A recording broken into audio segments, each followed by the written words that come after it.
Hello everyone, we're going to do our 5.3 notes. It's a pretty quick section, pretty easy. It's primarily about inverses and derivatives. About 80% of the section is just about inverses algebraically, and only really one part is generally about derivatives. As far as the homework I'm going to assign, I'm just going to assign the homework as it pertains to calculus. So any of the problems about inverses in general, I won't put any examples on.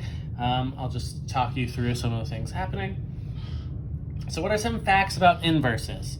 Inverses, when you do the composition of functions, each function should cancel out the other one. That is, that whatever one function does to x, the other function should undo. So when you have f of g of x, it should get you back to x, and similarly, g of f of x should get you back to x as well. One thing to do if you're looking to find coordinate points on a graph of the inverse, you can take the coordinate points on the original and interchange the x and y values. To the right here, we have a picture of two inverses. Notice that every time this one is on, for example, the x-axis, this one's on the y-axis, and when x and y are the same, they're in the same place. More importantly, you may notice something interesting, is that the slopes look like reciprocals, but not at the same x values, but around the same point in the function. That is, this slope here looks almost vertical on the original, and almost, well, I guess it's backwards, almost horizontal on the original and almost vertical on the inverse, because their slopes are reciprocals of each other, but not necessarily the same x value. This one's at the y value of this one because the x's and y's reverse. And that's an important property of functions as well.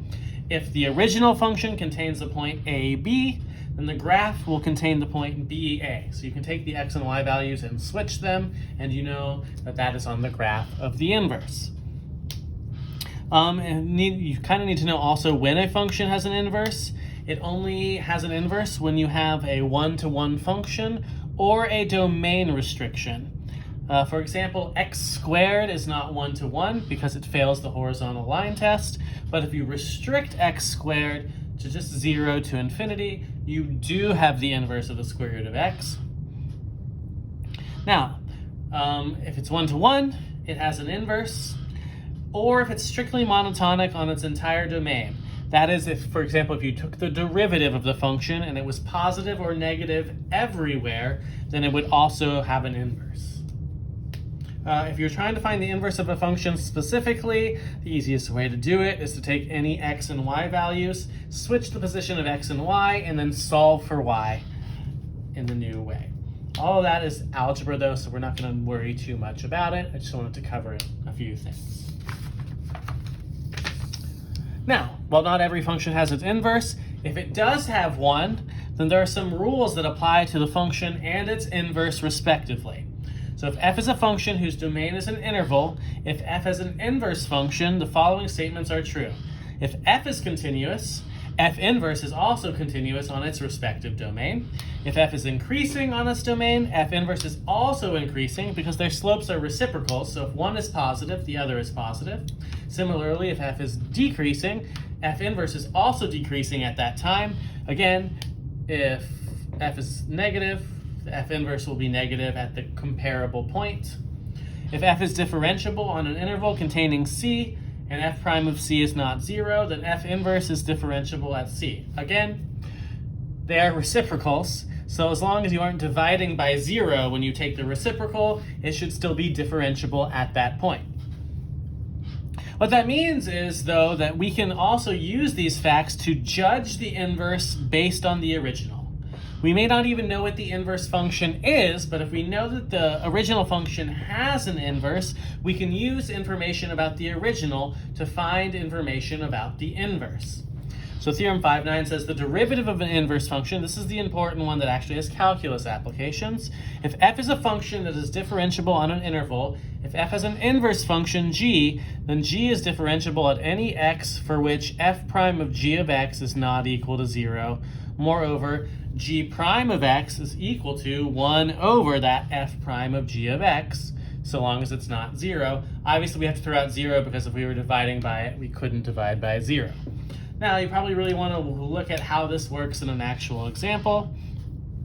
So you have a function f of x equals 1/4 x cubed plus x minus 1.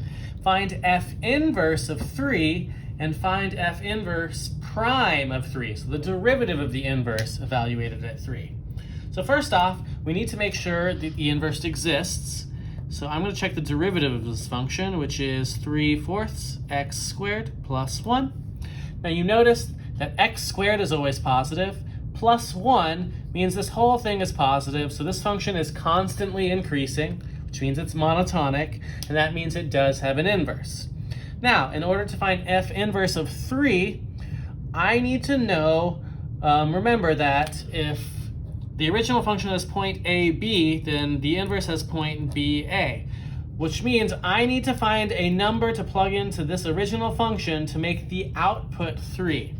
So like 3 equals 1/4 x cubed plus x minus 1,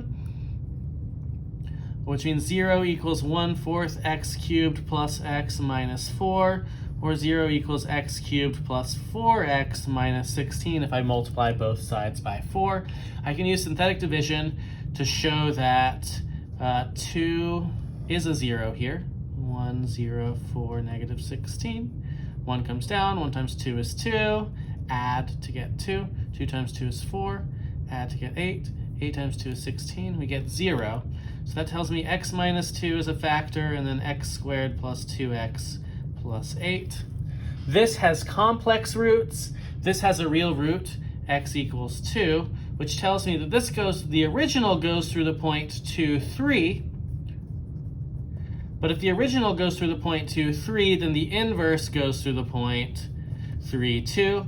And since the original is 1 to 1 and has an inverse, this is the unique point that 3 would map to. So that tells you f inverse of 3 is equal to 2. Now, if I want to find f inverse prime of 3, what I have to do is recognize that the point that we're talking about in question is when x equals 2. So if I find the derivative of the original and plug in 2, which would be originally the y value at x equals 3, then I can plug in, find what we do. Because look at this. This is f prime of g of x. So the x in particular is 3. So what is g of 3 when g is the inverse? Well, we know the output of the inverse is 2. What that tells me is that this is equivalent g prime of 3 is equal to 1 over f prime of g of 3. But we know g of 3 is 2. So this is 1 over f prime of 2. Now what is my derivative? So it's 1 over that function, 3/4 x squared plus 1, evaluated at x equals 2. So we plug 2 in here. 1 over 3/4. 2 squared is 4 times 4 plus 1. So that's 1 over 3 plus 1, which is 1/4. Now, what you notice is that when you take the derivative of this thing and you plug in 2, you get 4. And the slope here and the slope of the inverse at that point in particular, they're kind of reciprocals, but the x values don't necessarily match up. But it does make sense. So all you really do is, again, if you can find f inverse of 3, you can find then what g of 3 is, you can then plug g of 3 into our formula for the inverses. And this is really all 5.3 is.